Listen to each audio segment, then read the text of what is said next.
Ridwan, terima kasih sudah bergabung bersama kami. Kalau kita mau menerjemahkan visi energi dari Joko Widodo soal peningkatan produksi energi, kemudian meningkatkan nilai tambah. Sebenarnya artinya apa dan gimana caranya Pak supaya ini bisa terwujud? Menurut saya kita bisa menganut kepada trilema energi. Yang pertama soal ketahanan energi, yang kedua soal keadilan, yang ketiga adalah soal energi yang ramah lingkungan. Nah, ketahanan energi saya kira kita perlu terus mendiversifikasi sumber-sumber daya yang ada sehingga tidak tergantung semata-mata dari minyak bumi. Soal keadilan berenergi, kita tahu bahwa saat ini rasio elektrifikasi BBM satu harga itu adalah semangat untuk menjadikan energi sebagai sesuatu yang adil bagi masyarakat Indonesia. Yang ketiga adalah semangat untuk menggunakan energi yang ramah lingkungan. Saya kira sudah jelas saat ini pemerintah sangat kuat mendorong menggunakan energi baru terbarukan. Kita bahas soal renewable energy, kan sudah ada nih elektrifikasi 98%, kemudian BBM satu harga. Nah, nantinya yang menjadi prioritas kalau kita berbicara energi apa, Pak? Tiga hal itu menurut saya. Jadi pertama, tadi kita hendaknya terus mempertahankan ketahanan energi. Jadi energi harus dilihat sebagai sebuah modal dasar pembangunan, tidak semata-mata sebagai komoditas. Kita harus pegang itu. Yang kedua, kita harus juga membuat energi ini sesuatu yang berkeadilan. Tadi saya katakan, semangat BBM satu harga, kemudian rasio elektrifikasi, itu adalah penterjemahan dari keadilan berenergi. Yang ketiga, tadi saya katakan kita juga harus tetap memperhatikan aspek ramah lingkungan. Tiga aspek itu disebutnya trilema energi biasanya. Nah, kalau bicara tadi soal energi baru dan terbarukan, renewable energy itu targetnya 25% begitu. Nah, sebenarnya kalau kita bicara itu sebenarnya belum banyak juga Pak yang untuk tertarik untuk invest terutama di Indonesia tentang renewable energy ini. Nah, bagaimana caranya untuk bisa fokus untuk shifting dari old fashion energy ke renewable energy ini? Target 23% pada 2025, sekarang pencapaian rata-rata 8-10%. Contoh sudah banyak. Yang pertama kita tahu pertama kali di Indonesia dibangun pembangkit energi tenaga angin 75 megawatt kali 2 di Sulawesi Selatan. Sedang juga dipertimbangkan untuk membangun di Sukabumi dan beberapa lokasi di Indonesia. Kita tidak pernah terbayangkan sebelumnya di Indonesia ada kincir-kincir angin yang berputar dan membangkitkan listrik. Itu sebuah capaian yang luar biasa. Yang kedua yang juga signifikan adalah upaya kita untuk menjadikan biodiesel atau minyak kelapa sawit sebagai sumber energi. Selama ini kita selalu bertempur soal kelapa sawit ini, sekarang sudah diperintahkan untuk menggunakan sebanyak mungkin sebagai campuran atau bauran energi.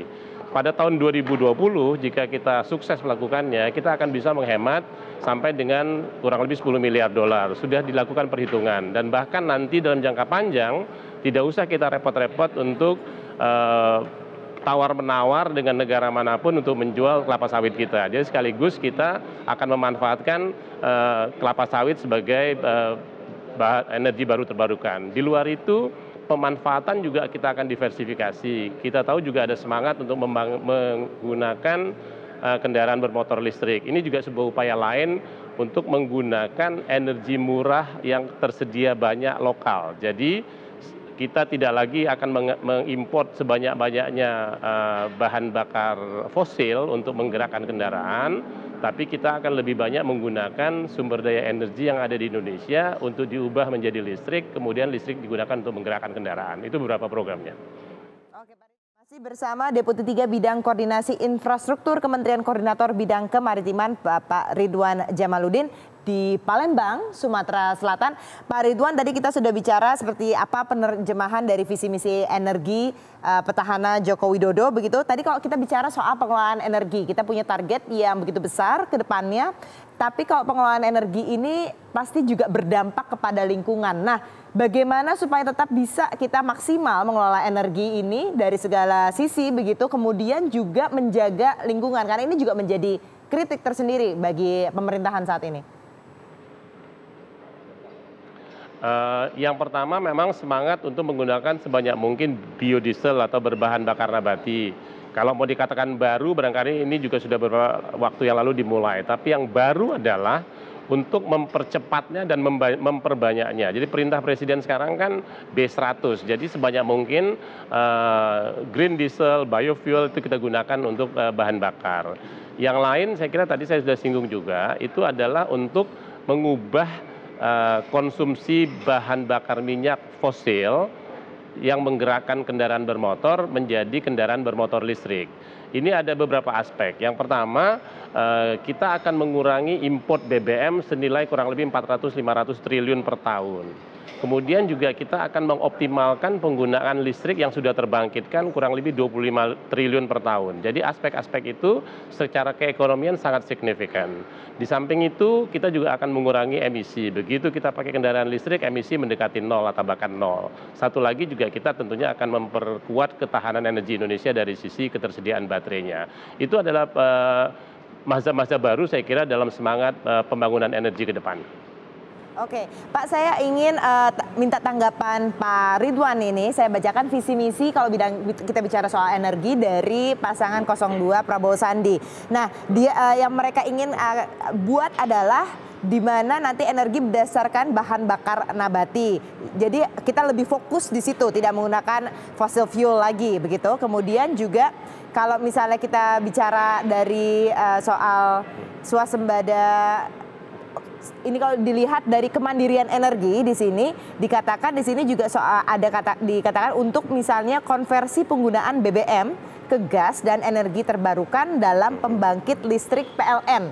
Ini yang dikatakan akan dilakukan. Artinya sebenarnya sedikit banyak sudah dilakukan oleh pemerintahan sekarang, bukan begitu Pak Ridwan?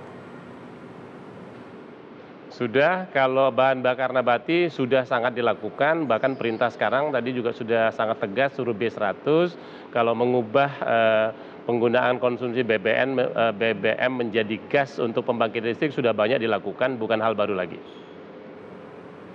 Oke. Jadi sebenarnya nggak ada yang baru dong Pak, dengan ide-ide yang disampaikan, visi misi yang disampaikan itu? Saya tidak tahu kalau ada semangat yang lain yang dianggap baru ya, tapi kalau dua topik itu, penggunaan sumber daya nabati dan konversi ke gas itu tidak baru. Tidak baru, padahal kan karena yang selalu diungkapkan, selalu digaungkan kan soal kedaulatan energi, kemudian juga keterlibatan asing di Indonesia, begitu. Artinya secara di lapangan ini yang sudah dilakukan oleh pemerintahan saat ini memang sudah energi kita sudah berdaulat dan juga mengurangi dengan adanya Freeport kemarin, mengurangi keterlibatan asing. Seperti apa sih Pak untuk menjawab kritik-kritik yang selama ini dilancarkan itu? Sebetulnya menurut saya kalau keterlibatan asing secara keseluruhan pun kita hidup di dunia yang sudah hampir tak ada batasnya. Sekarang pertarungannya adalah pertarungan bahasa sederhananya pertarungan pinter-pinteran gitu. Kita harus berkolaborasi, tidak bisa juga mengatakan mau sendiri saja. Jadi kolaborasi dengan siapapun menurut saya adalah sebuah keniscayaan saat ini. Bahkan dalam hal energi kita tahu juga perusahaan-perusahaan yang beroperasi di Indonesia juga banyak perusahaan yang bermodal asing. Tapi kan kita mendapat manfaatnya juga.